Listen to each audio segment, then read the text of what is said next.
Good morning, my fellow yoga travelers. I'm mighty glad to be alive today, and I hope that you are too, as we continue to live, laugh, love, learn, linger, and live the life we love.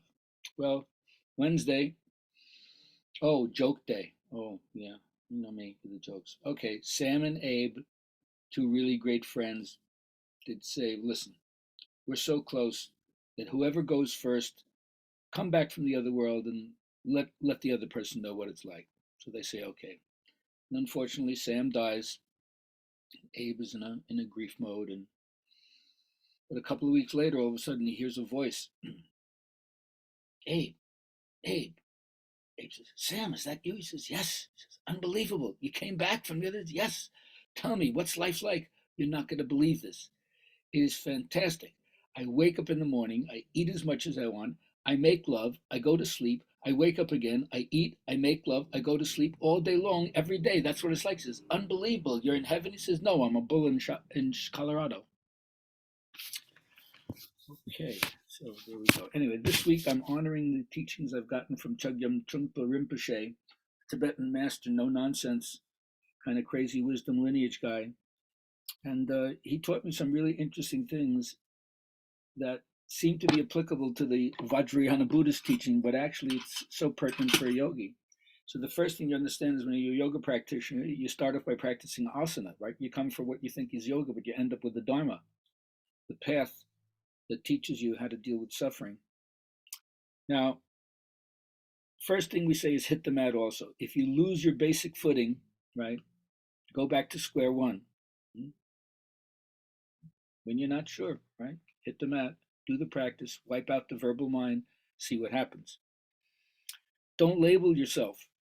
He kept saying, saying I'm a yogi, that's too narrow a distinction. You keep confirming yourself like that, then there's no space left over for any other kind of expansion. So you practice the Dharma because it deals with the heat of your own neurosis. It cools you down. We say chill, right? And the problem is that you're studying Buddhism. It's a slight difference in the approach than the Western model, where there's almost always the idea of God, the theistic concept, which is always a way of confirming your ego with God as the reference point. But in Buddhism, they take that away, so you can experience the empty mind without always referring to something outside of yourself. So you got to slow down.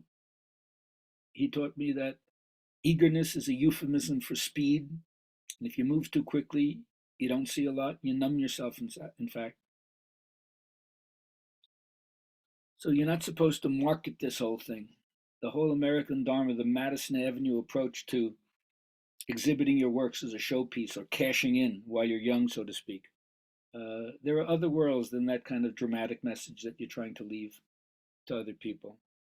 So the idea is to continue to study your whole life rather than proclaiming yourself as a model that anybody else should follow. And as an art form, I'm not interested just in my own creation, especially not to sell it, make it marketable or merchandisable. It's because there's a natural desire for self-expression that wants to continually come out. And the last thing he says, in terms of not taking myself too seriously, he reminded me that everybody is unique as well as being their own caricature. So I like to think about that when I go to a state fair and have those artists there and they draw that picture of you and they either make your nose too large or your ears too big or whatever it is. Uh, so I hope that you can understand that about yourself and have a good laugh. And just remember to see the truth of what is and don't veer back and forth between it's so ordinary and boring, it's just so domestic, or so extraordinary and fantastic that you think, oh, this might be it. Either way, it's filled with the confusion and aggression of trying to make something happen instead of backing off and allowing things to be exactly as they are, which from the Taoist perspective, it's kind of perfect, isn't it? Even amidst the horror and the terror, there's still beauty, glory, and transcendence. Hope you find it. All right, today, the next Good Vibrations yoga class, The Magic on the Horizon. Still time to sign up. Go to GabrielHalpern.com. Visit the website. If you can't make it today, sign up for the future Dharma talks, and then we'll be back in another 2 weeks with the next Good Vibrations offering called Spiritual Resurrection. Have a great day.